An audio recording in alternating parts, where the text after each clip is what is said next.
Tell them what you want for Christmas. And how long, and tell them whether you've been good or bad.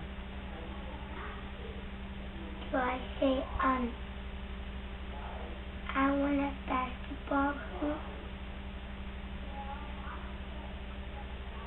Or a basketball hoop or Nintendo with a game?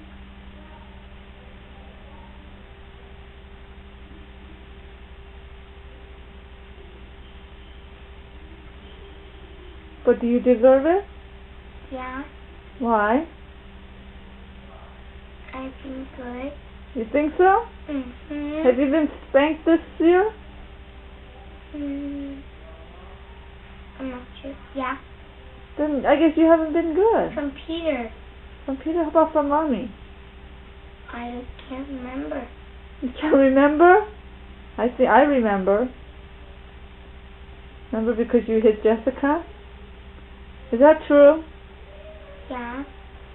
So do you think that was good? You didn't spank me. But did you hit Jessica? Yeah. Then does that mean that you've been good? No. Does that mean that you're going to get a present from Santa? I don't want to be in a videotape. Ah!